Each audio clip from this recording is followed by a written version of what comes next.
Let's Talk is back. The TV talk show hosted by Gary Marino airs live at 8 p.m. on Mondays. Real conversations with key figures in public life, going beyond the sound bites to explore and contextualize current affairs. And there's lots to talk about: jobs, tax reform, our changing economy, education, crime, and the environment. Discussing the issues that matter in depth and with personality. A new studio, a new look, for a new season. That's Let's Talk. Live Mondays at 8 p.m. on ZBM TV 9 and repeated at 7 a.m. on Wednesdays and Sundays at 8 a.m. You can count on us. Your choice: potatoes, 5-pound bag, just $4.99. Fresh Perdue chicken drumsticks at $1.89 per pound. Kraft mayonnaise, 30-ounce jar, hot price, $5.59. TAMMA macaroni, 500-gram bag, only $1.89. Yoplait yogurt, 6-ounce tub, hot price, 99 cents. Have a very Merry Christmas from the marketplace. You can count on us.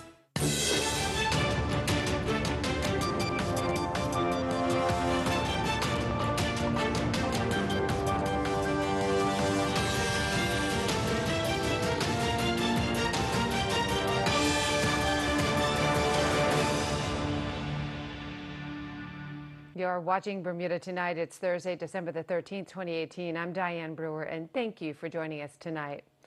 Government today applied to the Court of Appeal for leave to appeal to the Privy Council concerning the recent judgment of the Court of Appeal in the Attorney General versus Ferguson and others case. The application was filed within the period prescribed by the Appeals Act of 1911.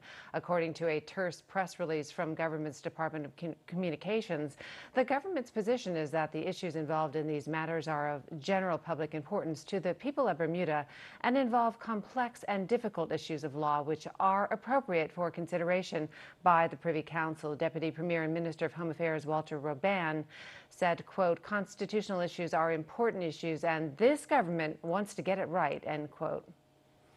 More evidence tonight that the new roadside sobriety checkpoints are hurting businesses for bars and restaurants rather than risk getting caught drinking and driving or taking a designated driver. Residents appear to be just opting to stay home and drink. Leading businessman Philip Barnett says the timing isn't helpful, with most restaurants and bars dependent upon the holiday season to get them through the slower months.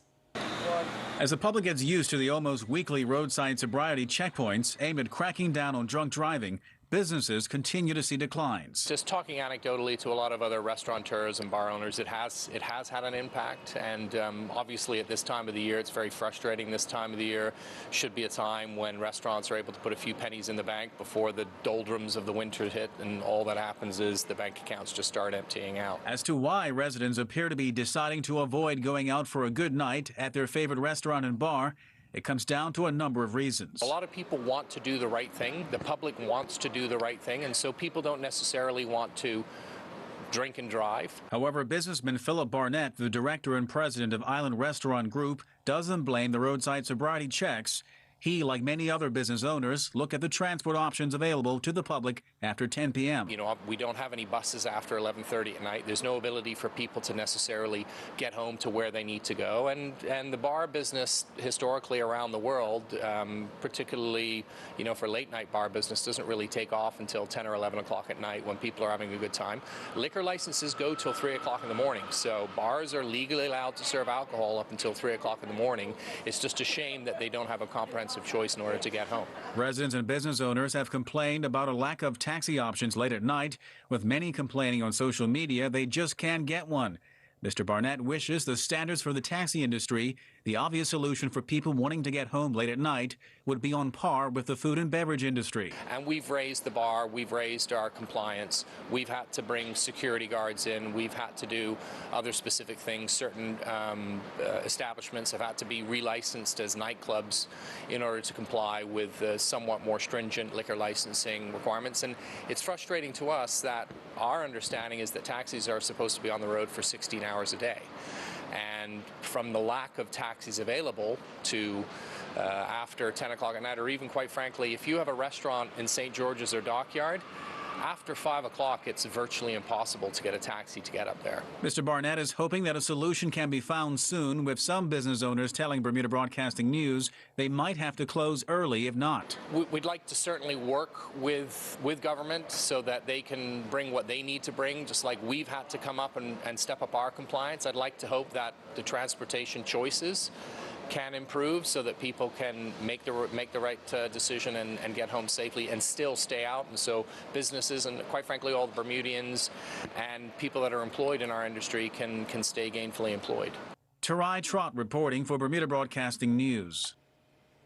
Derek Young, a past president of the Taxi Owners and Operators Association, told us that he is confident after having discussions with the president of the association that all-around improvements are being made to enhance the industry even further. He adds that any concerns or comments can be addressed via the Taxi Association website. In other news, after 17 years, Bermuda has a new bus schedule. Minister of Transport Zane De Silva announcing the changes this morning alongside BIU President Chris Ferbert and representatives of the Department of Public Transportation. Mr. De Silva said the new schedule was a product of much collaboration.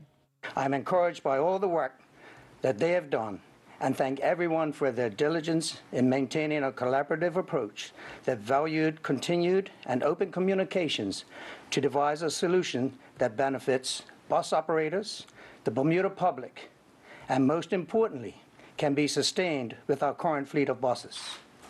I am confident this is the best way to ensure an efficient and reliable bus service.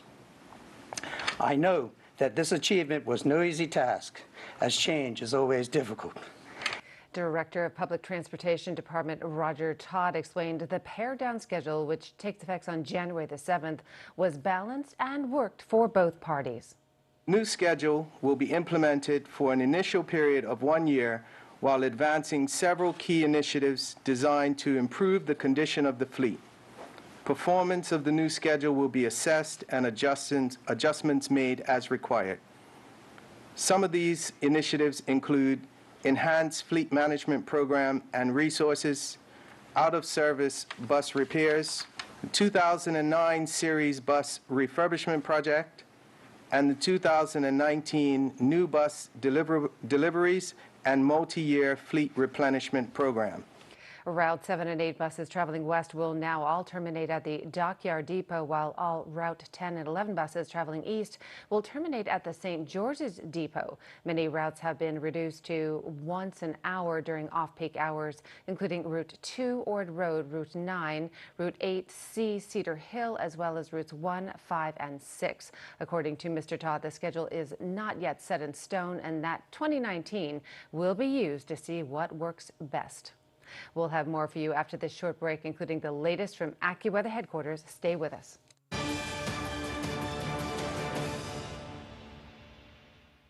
You can count on us.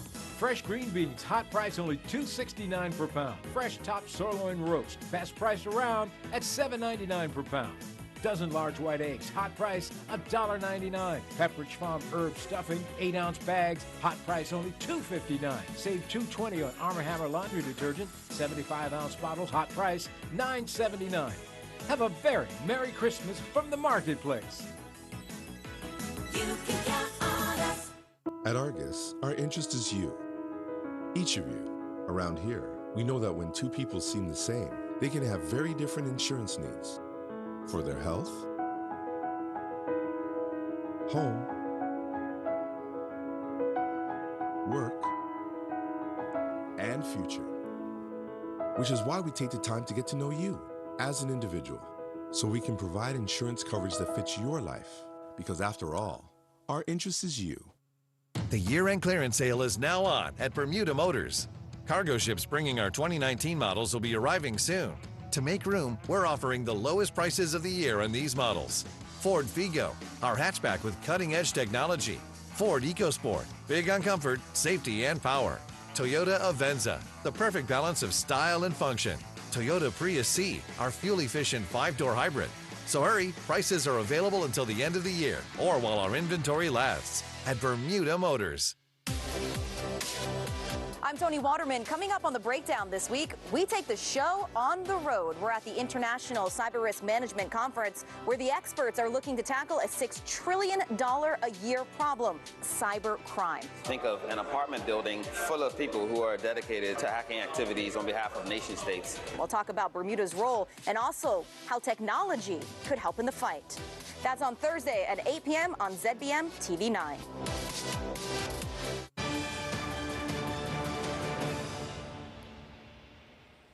Welcome back. Well, opposition leader Craig Canadair wants to know whatever happened to that investigation into alleged wrongdoing by the staff of the Department of Child and Family Services. Speaking with Mike Sharp, Mr. Canadair contends it appears government is intent on deflection rather than addressing seriously situations affecting the country's young people.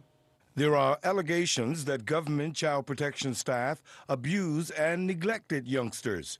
There was an investigation into abuse claims by the Ministry of Social Development under then Minister Michael Weeks, who was sacked on November 1st. Mr. Canadair says, we need answers. It's important that we get to the bottom of this. The minister took the right steps. He also took the right steps as far as having to close down the nursery when he felt that there were some egregious situations that needed to be sorted out. And within a week, literally, as these things were going on, we find out that he no longer is the minister. I know the minister fairly well. I know that he is a man of integrity. I know that he's a man who has always been extremely concerned about our young people. And so really Bermuda is looking to find out exactly where are we with this whole situation. The opposition leader said on top of all of that, government is slamming Shadow Education Minister Cole Simons with education in turmoil. But rather than sticking to the issues, we now have the government attacking shadow ministers because when they were ministers, they were part-time and the likes. You know, these kinds of personal attacks, and I can't believe that the Premier would even approve such an attack on a shadow minister, that he was part-time and he was minister. That's how he cared about education. This is not getting to the solution. This is not resolving the issue that we see right now. And I'm Mike Sharp with Bermuda Broadcasting News. Meantime, a government spokesperson told us that the investigation into the claims of neglect and abuse by staff at the Department of Child and Family Services are ongoing. In other news, 2 Bermuda employees within the Ministry of Public Works are closer to becoming fully fledged chartered engineers. The men are part of a larger group of young men who were recruited to provide a full complement to the electrical and mechanical engineering section. The men are Jamar Dill and Zico Johnston. Public Works Minister David Birch today announced the pair is headed to Canada for further training thanks to a partnership with ACON. It's no secret that this government is fully committed and engaged in supporting the educational and professional pursuits of young Bermudians. So I am particularly pleased that we have been able to organize this secondment, the second, thanks in no small measure to the Chief Engineer, Mr. Lorte, who is a man on a mission, determined to recruit and train young Bermudians. So thank you, Bob. Special thanks must also go to ACON for agreeing to host and guide them towards professional designation. And I am most appreciative of Jamar and Zico's families, some of whom are with us today, for supporting them in this effort. Without you, this couldn't happen, so thank you too. Now let me ask Jamar and Zico in turn to say a few words as they begin the next phase of this journey that I am certain will one day lead them to ultimately filling leadership positions within the Ministry of Public Works. ACON's Frank Ross said the men will work under senior management in Canada and will directly be involved in site surveys. Technology reports, evaluation, and selection of equipment, conceptual design and design development, engineering coordination, tender drawings, and project management. ACON and Skyport remain committed to community involvement, skills development, and social investment in Bermuda, with a focus on investing in youth programs such as the Islands Primary Schools, East End Primary, Clearwater Middle School, St. George Preparatory, and St. David's Primary, along with youth-focused charities, Big Brothers, Big Sisters, Mirrors, the Bermuda Sloop Foundation, Bermuda Institute of Ocean Sciences, Kids in Construction, and Crossroads Warriors. We will continue to support Bermuda's youth. We are thrilled to be part of the second cohort of interns. Thank you. Turning to weather now, a ridge of high pressure drifting overhead makes for fine conditions in light winds through early tomorrow. According to the Bermuda Weather Service, winds increase moderate later tomorrow as an area of lower pressure enters the U.S. eastern seaboard. Mainly fair skies and moderate to strong winds prevail from Saturday until a trailing frontal trough crosses Bermuda Sunday night with a period of showers, clearing on Monday. For tonight, expect partly cloudy conditions with a low of 61 degrees, and for tomorrow, Friday, expect sunny periods with a high of 69 and a low of 65. We do apologize for not having tonight's AccuWeather forecast due to technical difficulties. We'll be right back. From the very beginning, it was always our singular focus to do whatever it takes, use every possible resource to fight cancer, and never lose sight of the patients we're fighting for. Our cancer treatment specialists share the same vision. Experts from all over the world working closely together to deliver truly personalized cancer care. And these are the specialists we're proud to call our own. Expert medicine works here. Learn more at cancercenter.com. Appointments available now. ABC Natural Foods will be hosting their annual late night shopping Saturday, December 15th from 6 p.m. until 10 p.m.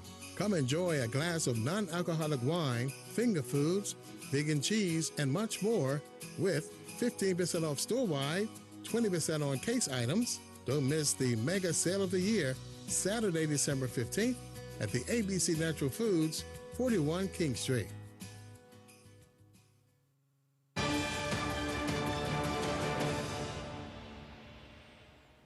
Bermuda continues to mourn the death of UBP founding member Dr. Clarence Tessie Tessera. Tessie's wife, Joan, spoke to Bermuda Broadcasting about her husband. Yeah, a man I knew he was. Very loving, very caring, always to both me and the children, all of them. And he had been ill for some time. He has. He's been ill for about 18 months. But only very recently has it really got very bad. So, will you be having lots of family flying in for the funeral? Yes, we are. We have relatives coming in from Canada, and my daughter's coming from the UK. Our brother's coming from Florida, and as I say, friends from Canada as well. Well, it's very difficult. Tessie will be really, really missed so much by the family, by me, and there's really not much else I can say at this stage. Our sincerest condolences. Well, Earl Basin will have all the latest sports news coming up just after the break. Stay tuned.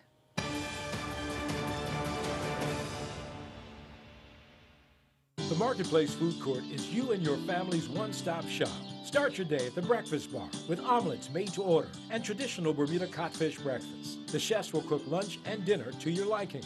Along with the salad bar, sandwich bar, sushi bar, and fruit bar, the Marketplace Food Court is your kitchen away from home. Every day is hassle-free with nutritious meals from the Marketplace Food Court. Visit us 7 days a week. Homemade cooking, quality service, all at prices you can count on. Getting ready for Christmas is all about the finishing touches.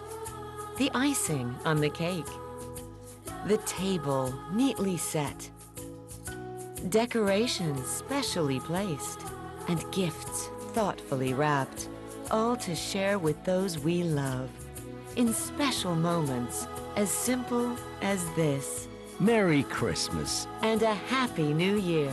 Colonial, where people come first. When it's happening now, you can't beat the immediacy of radio. Chance to hear the thoughts of acclaimed author. No matter where you are. I'm Darlene Livingston with Bermuda Broadcasting News. When events are spectacular, television is by far the best media platform. Why now this particular topic? For sports action, well, need we say more?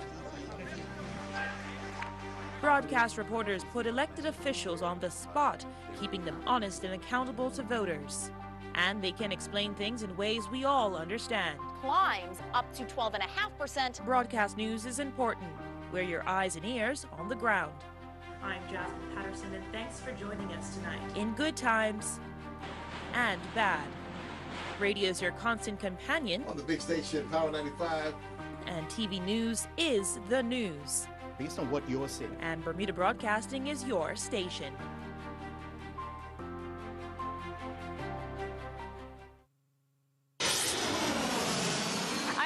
And this is Taking Off. Right now I'm standing at what will be the entrance to the new airport terminal. Because the terminal is being built in a different location than the existing terminal, we are creating a new main entrance and access road. The new road will allow access to and from the terminal building for both arriving and departing passengers, and to our newly constructed parking lots conveniently located in front of the passenger terminal. And this bus shelter off of the main roundabout will give way to the new main entrance, with work expected to kick off early in the new year. Taxis and buses will also use the new road, and each will have designated drop-off point.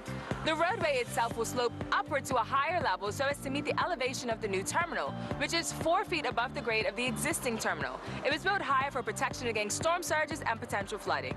Once we get closer to completion, I'll come back so you can see how it's shaping up. The new road is expected to be completed in early 2020. See you next time.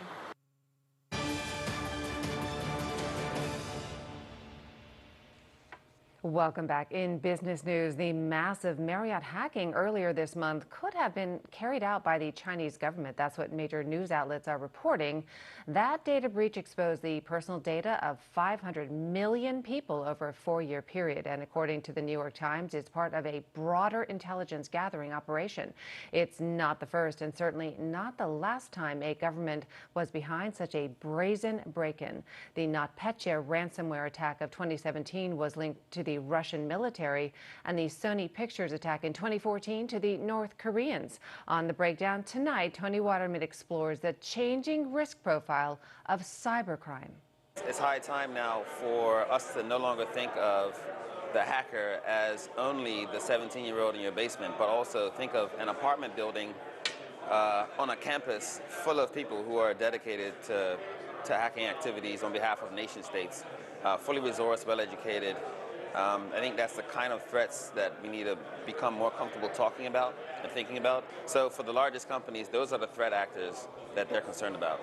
And you can catch that entire interview on The Breakdown tonight at 8 p.m. on ZBM TV 9. Well, turning to sports, Bermuda sailors are back on the waters in Australia for an Olympic sailing regatta. Earl Bazin has this and so much more in tonight's sports report.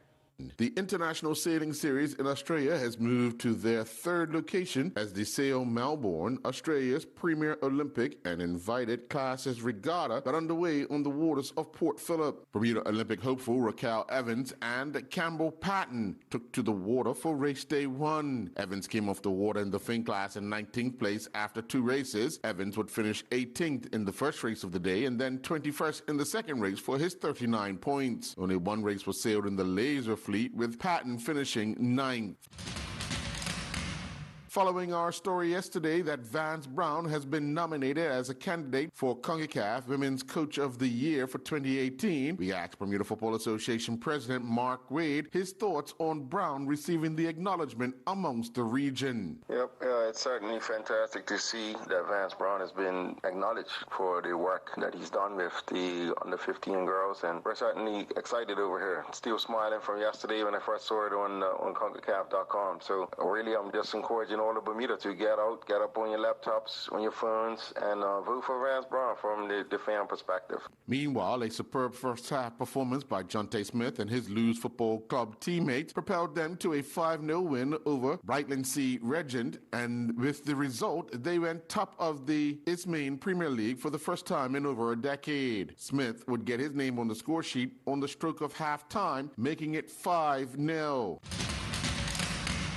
Elijah Daly competed in the Youth Cup swimming event in Canada, hosted by the North York Aquatic Club. Daly would finish the competition with 2 gold medals and 4 silver. Daly won a silver medal during the 50-meter freestyle, clocking a time of 27:41. He would win a silver medal in the 100-meter freestyle with a time of 1:00:52. Daly would capture the silver medal during the 200-meter freestyle with a time of 2:11:06, and his final silver medal will come during the 100-meter backstroke, clocking a time of 1:07. 107.09. Daly's first gold medal came during the 100-meter butterfly, touching the wall in a time of 105.66. He would also capture the 200-meter butterfly gold medal when he touched the wall in a time of 2:24.33. 2018 is drawing to an end with Gavin Manders and Javon Witter ranked as 1 and 2 in the Bermuda Lawn Tennis Association's men's singles national ranking. The pair also managed Manders' tennis management out of the Fairmont Southampton tennis courts. One of the highlights of the year for Manders was being able to work with some of the top players in the region during the 12 and under ITF COTAC training camp that took place in the Dominican Republic. And it's kind of one of them things where I've traveled quite a bit. I've played at high levels. I've went to academy. I've coached under some great coaches, and it's just great to be able to use my knowledge and know that it's really being used to its fullest. I don't really get to coach a lot of high performance here. We really don't have a lot of that.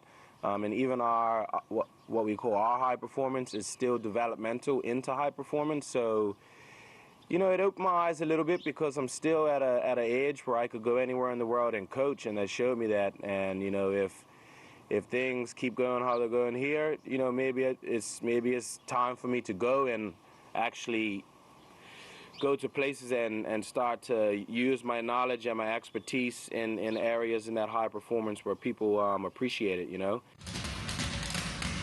Teachers player Patrick O'Shaughnessy and his Maastricht rugby teammates are making progress in the Dutch Rugby Second League. In their latest match, they won the battle for second place in the division over opponents Tovel with a surprising 64-0 win. Nelson Von Roosmalen was the star with the flanker scoring 4 tries, while O'Shaughnessy contributed with a try himself. Aiden Tolbert has been selected to the High School Football Little 10 Conference Class D North All-Star Second Team Offense. I'm Earl Basden with Bermuda Broadcasting Sports. Thank you, Earl. Well, the most wonderful time of the year is upon us, but for many people with depression and anxiety, the holidays can be daunting. Cooper Stevenson spoke with clinical psychologist Dr. Stephen Hancock about the emotional challenges of the holiday season. More on that in this report. On the one hand, 'tis the season to be jolly, but on the other, the holidays can appear a colossal mountain of stress.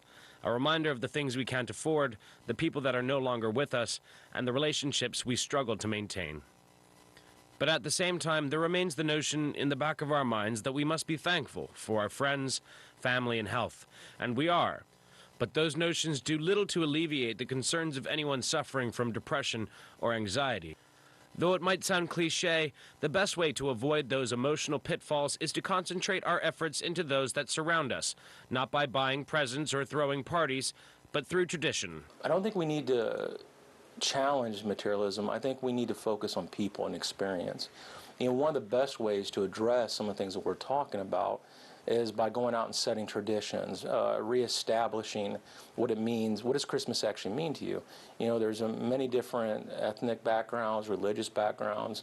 There's many things that impact what we believe in. And so if we reestablish what's important to us and then define our traditions based on that, we can really shift from materialism, still have it, but move into something that gives you more personal connection to either the people around you or to yourself.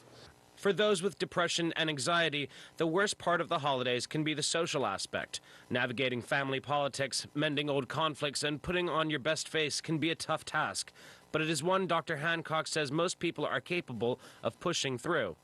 It's no coincidence, then, that he and other psychologists see an uptick in patients seeking their help in the new year when those emotions finally hit.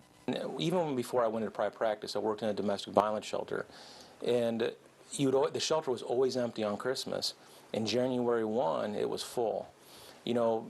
People start drinking more.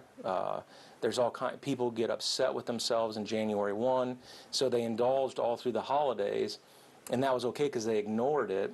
And then when they got, through the holidays, now it's in their face. They got this massive credit card bill. They look in the mirror. They're unhappy with how they look. They're faced with a lot of the consequences of the things that they ignored throughout the holidays. With the new year, how we cope with these challenges can be a big marker for how we approach the following months. For some, you might grin and bear it and come out none the worse, but for others, it is hard to justify their own unhappiness with the blessings life has so obviously given them. Coping with these kind of feelings, says Dr. Hancock, starts with admitting you have them in the first place. We all have moments of sadness. It doesn't matter how awesome your life might be, we all struggle. And we all struggle with anxiety at different times. And so the starting point is to acknowledge what you think and feel. Secondly, then you should also reach out to others. You don't necessarily have to create tons of people in your space, but you should access people in your life that give you some kind of connection to your life. A survey by the U.S. National Alliance on Mental Illness revealed that approximately 24% of people with a diagnosed mental illness find that the holidays make their condition a lot worse, and 40% found it made their condition somewhat worse. But that doesn't have to be the case.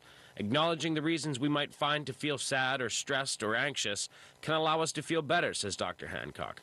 We often do little to help ourselves in overcoming those emotions by overindulging. It's a lot easier to say bah humbug when you're dealing with a hangover. So eat well, drink moderately, reach out to friends, and if you feel the bad times creeping in, know that that's okay. I'm Cooper Stevenson with Bermuda Broadcasting News. That's our newscast. I'm Diane Brewer. Hope to see you back here same time, same place tomorrow evening. Thanks for watching. Good night.